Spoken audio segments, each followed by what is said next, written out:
السلام علیکم and good afternoon every one. آج میں ایک بار پھر سے آپ سے مخاطب ہونے جا رہی ہوں اور آج ہم ایک ایسی کہانی پڑھنے والے ہیں جو ایک بہادر شہزادے کی ہے، اور آج کا جو ہمارا عنوان ہے وہ ہے بہادر شہزادہ۔ یہ ایک کہانی ہے۔ آپ نے سنا، شاہ جہاں کا نام تو سنا ہوگا۔ شاہ جہاں جو ہے ہندوستان کا بادشاہ تھا۔ وہ بہت ایماندار اور انصاف پسند تھا۔ اس کی بیگم ایران کی رہنے والی تھی اور اس کا نام ارجمند بانو تھا۔ وہ نہایت خوبصورت تھی۔ وہ اپنی بیگم سے بہت پیار کرتا تھا اور اس کو پیار سے ممتاز محل کہا کرتا تھا۔ یہ خطاب شاہ جہاں کا ہی دیا ہوا تھا۔ شاہ جہاں کی زندگی میں ہی ممتاز محل کا انتقال ہو گیا، اور جب ان کی بیگم کا انتقال ہو گیا تو انہوں نے اس کی یاد میں ایک خوبصورت مقبرہ بنوایا اور جس کا نام تاج محل رکھا۔ اور جب شاہ جہاں کا انتقال ہوا تو شاہ جہاں کی قبر بھی اس کی محبوبہ ملکہ ممتاز محل کے پاس بنوائی گئی۔ آج یہ عمارت ساری دنیا میں محبت کی نشانی کی حیثیت کی یاد دلاتی ہے اور دور دور سے لوگ اس کو دیکھنے آتے ہیں۔ شاہ جہاں کو عمارتیں بنوانے کا بڑا شوق تھا، تو انہوں نے جو ان کی مشہور عمارتیں ہیں ان میں دلی کی جامع مسجد اور لال قلعہ اس کا بنوایا ہوا ہے۔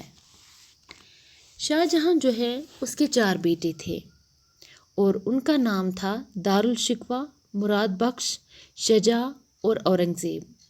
دارالشکوہ بہت ہی زبانیں جانتا تھا، مگر اورنگزیب جو ہے وہ شروع سے ہی بہادر، ایماندار اور انصاف پسند شہزادہ تھا۔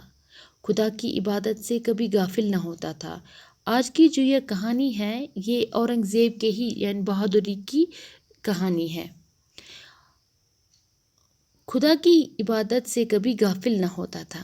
یہ ساری خوبیاں ہونے کے ساتھ ساتھ وہ بڑا بہادر اور دلیر تھا۔ وہ بچپن سے ہی نڈر اور بے خوف تھا۔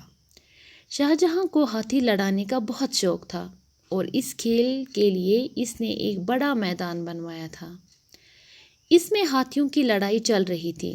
بادشاہ لڑائی دیکھنے میں مصروف تھا۔ اچانک شاہ جہاں کی نظر اورنگزیب پر پڑی۔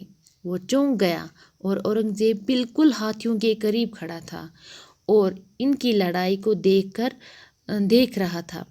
اچانک ایک ہاتھی بگڑ گیا اور اورنگزیب کی طرف بڑھا۔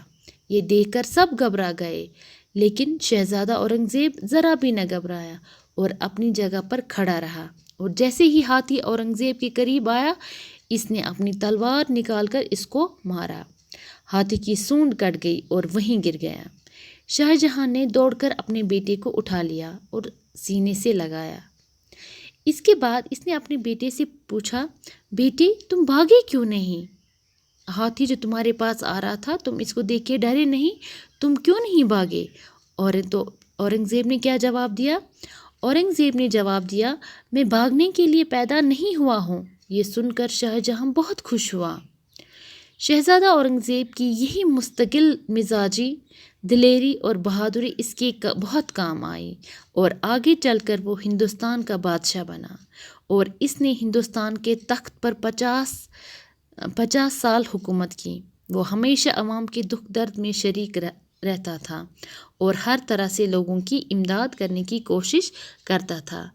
مجھے امید ہے کہ ایک چھوٹی سی کہانی، چھوٹی سی بہادری کی کہانی جو اورنگزیب کی ہے، یہ آپ کو اچھے سے سمجھ آ گئی ہوگی۔ شکریہ۔